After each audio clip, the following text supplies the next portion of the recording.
Governor Faubus didn't ask for federal troops, but they're up in his face anyhow, Grandma said, as we sat watching the arrival of the 10th Airborne Division early Tuesday evening. We were transfixed as we listened to newsmen describe the power of that very special military unit. 52 plane loads, C-123s and C-30s, have brought 1,200 battle-equipped paratroopers to Little Rock to see that integration is carried out at Central High School without further violence. Plane loads of the men of the 10th Airborne Division stationed at Fort Campbell, Kentucky, started landing at Little Rock Air Force Base at 3:30 p.m. this afternoon at half-hour intervals. The troop convoy is entering Little Rock to take up positions at Central High School. I sat perfectly still, my attention riveted on the television screen, where the most wonderful pictures moved before my eyes. Silhouetted against the slate-gray sky, Jeep headlights cast halos in the evening light as the mighty 10th Airborne Division rolled across the Broadway Bridge into Little Rock. It was a caravan of Army vehicles that seemed to go on forever. More of God's handiwork, Grandma said, her eyes brimming with tears. Who'd have thought Mr. Faubus's mistreatment of our 9 little children would bring the president and the 101st down on his head? The arrival of the troops made me feel hopeful that I had protection from the mob, but it also made me feel even more frightened because President Eisenhower hadn't chosen to send just any old military unit. The men of the SD were famous, heroes, combat specialists, the newsmen said. If we needed such brave soldiers, the president and those powerful men in his cabinet must have agreed that the integration was as dangerous as a hostile enemy in war. It felt to me as though the 9 of us were expected to wage some kind of war to make integration happen. The thought upset me. A new mother was alarmed as well when she sug. Guessed it, I leave the next day for Cincinnati to live with Uncle Clancy and attend school there. I didn't want to go away because I knew it would get printed in the newspapers, and the segregationists would think I was afraid. They would think they had won. Why couldn't she have made this offer earlier? It would have been so much easier then. For the first time ever, Grandma placed dinner on trays in front of the television so we could hear President Eisenhower speak to the nation. Let's put things into perspective. He is our president, and he happens to be talking about us. The whole world's watching. Why shouldn't we? She said. Speaking from the White House, President Eisenhower said, he sent troops because mob rule in Little Rock menaces the very safety of the United States and the free world. This was so, he said, because gloating communists abroad were using school integration riots to misrepresent the United States and undermine its prestige and influence around the globe. And then he looked straight into the camera and said, mob rule cannot be allowed to override the decision of the courts. Later, Governor Faubus came on television to give what one reporter described as a pleading speech. We are now in occupied territory. In the name of God, whom we all revere, in the name of liberty we hold so dear, in the name of decency which we all cherish, what's happening in America? I can help you figure this out, Mr. Faubus, Mother Lois shouted at the screen. The president has called your bluff. Later that night, as my head was swimming with news reports and questions about whether or not to go back to Central High, I wrote in my diary, everything in my life is so new. Could I please do some of the old things that I know how to do again? I don't know how to go to school with soldiers. Please show me. P.S. Please help the soldiers to keep the mobs away from me. Instead of going to sleep in my clothing, as I had for several nights before, I put on my pajamas. With the soldiers in town, I felt safe enough to have a deep sleep, something I hadn't done for a long time. I figured the segregationists wouldn't dare do their late-night raids on our house with the president watching so closely. It was very quiet as I turned out the light. With the 101st in town, we didn't hear as many sirens going off. Later, when I woke up thirsty and went to get water, I found Grandma snoring with the rifle lying across her lap. Maybe she felt safer, too. I don't know how long I'd been asleep when I was jolted awake. I sat straight up in bed. The doorbell was ringing, and I heard voices on the front porch. Mama was standing over me. She put her hand over my mouth and motioned me to get up. The doorbell kept ringing over and over again. We moved toward the living room. Sleepy-eyed, Conrad met us in the hallway with a confused expression, asking, is somebody shooting at us again? Who is it? Grandma yelled through the door as she peeked through the covered glass inset. White men. It's white men wearing black hats. What are they doing on our front porch at this time of night? Grandma said as she picked up the shotgun. Then she shouted through the door again. State your business, gentlemen, or I'll be forced to do mine. We're from the office of the President of the United States. Please open your door, they called back.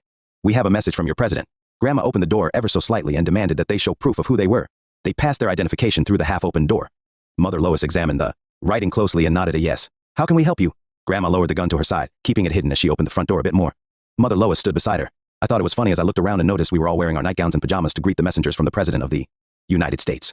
Let your daughter go back to school, and she will be protected, one of the men said, handing Mother Lois an envelope.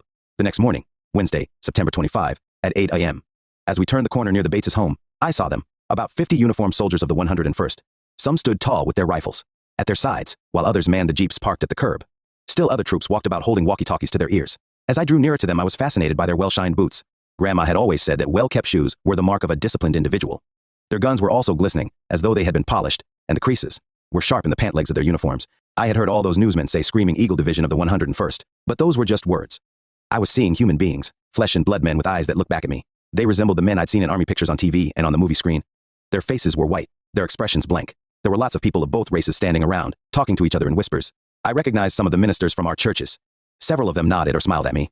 I was a little concerned because many people, even those who knew me well, were staring as though I were different from them. Thelma and Minna Jane stood together inspecting the soldiers close up, while the other students milled about. I wondered what we were waiting for. I was told there was an assembly at Central with the military briefing the students. Reporters hung from trees, perched on fences, stood on cars, and darted about with their usual urgency. Cameras were flashing on all sides. There was an eerie hush over the crowd. Not unlike the way I'd seen folks behave outside the home of the deceased just before a funeral. From time to time, as we walked about, we 9 students acknowledged each other with nods and smiles. Like the others, I felt compelled to stare at the uniformed men. Walking up close to them, I saw that some weren't much older than I was. I had been told that only white soldiers would be allowed at Central because the presence of non-whites would inflame segregationists.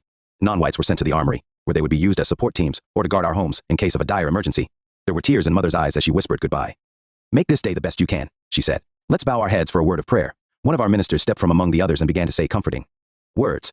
I noticed tears were streaming down the faces of many of the adults. I wondered why they were crying just at that moment when I had more hope of staying alive and keeping safe than I had since the integration began. Protect these youngsters and bring them home. Flood the Holy Spirit into the hearts and minds of those who would attack our children. Yes, Lord, several voices echoed. One of the soldiers stepped forward and beckoned the driver of a station wagon to move it closer to the driveway. 2 jeeps moved forward, one in front of the station wagon, one behind. Guns were mounted on the hoods of the jeeps. We were already a half hour late for school when we heard the order move out, and the leader motioned us to get into the station wagon. As we collected ourselves and walked toward the caravan, many of the adults were crying openly. When I turned to wave to Mother Lois, I saw tears in her eyes. I couldn't go back to comfort her. Suddenly, all the soldiers went into action, moving about with precise steps. I hoped I would be allowed to ride in the jeep, although it occurred to me that it didn't have a top so it wouldn't be as safe. Sure enough, all 9 of us were directed to sit in the station wagon. Sarge, our driver, was friendly and pleasant. He had a southern accent, different from ours, different even from the one our Kansas whites had. We rolled away from the curb lined with people waving to us. Mama looked even more distraught. I remembered I hadn't kissed her goodbye. The driver explained that we were not riding in a caravan, but a jeep convoy. I could hear helicopters roaring in the distance. Sarge said they were following us to keep watch. We 9 said very little to each other. We were too busy asking Sarge about the soldiers. At times the car was so silent I could hear my stomach growl.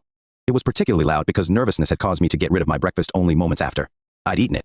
Our convoy moved through streets lined with people on both sides, who stood as though they were waiting for a parade. A few friendly folks from our community waved as we passed by. Some of the white people looked totally horrified, while others raised their fists to us. Others shouted ugly words. As we neared the school, I could hear the roar of a helicopter directly overhead. Our convoy was joined by more jeeps. I could see that armed soldiers and jeeps had already blocked off certain intersections approaching the school. Closer to the school, we saw more soldiers and many more hostile white people with scowls on their faces, lining the sidewalk and shaking their fists. But for the first time, I wasn't afraid of them. We pulled up to the front of the school. Groups of soldiers, on guard, were lined at intervals several feet apart. A group of 20 or more was running at breakneck speed up and down the street in front of Central High School, their rifles with bayonets pointed straight ahead. Sarge said they were doing crowd control, keeping the mob away from us. Sarge said we should wait in the station wagon because the soldiers would come for us. As I looked around, I saw a group of uniformed men walking toward us, their bayonets pointed straight up. Their leader beckoned to us as one of them held open the car door. As I stepped outside the car, I heard a noise behind me. In the distance, there was that chillingly familiar but now muffled chant, 2, 4, 6, 8, we ain't gonna integrate.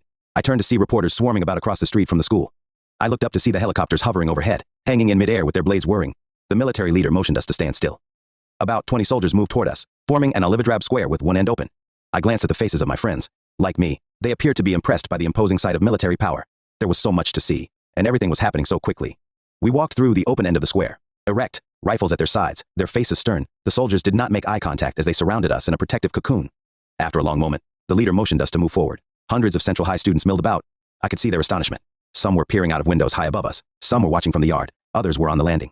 Some were tearful, others angry. I felt proud and sad at the same time. Proud that I lived in a country that would go this far to bring justice to a little rock girl like me, but sad that they had to go to such great lengths. Yes, this is the United States, I thought to myself. There is a reason that I salute the flag. If these guys just go with us this first time, everything's going to be okay. We began moving forward. The eerie silence of that moment would forever be etched in my memory. All I could hear was my own heartbeat and the sound of boots clicking on the stone. Everyone seemed to be moving in slow motion as I peered past the raised bayonets of the Sen soldiers. I walked on the concrete path toward the front door of the school, the same path the Arkansas National Guard had blocked us from days before. We approached the stairs, our feet moving in unison to the rhythm of the marching click-clack sound of the screaming eagles. Step by step we climbed upward, where none of my people had ever before walked as a student. We stepped up to the front door of Central High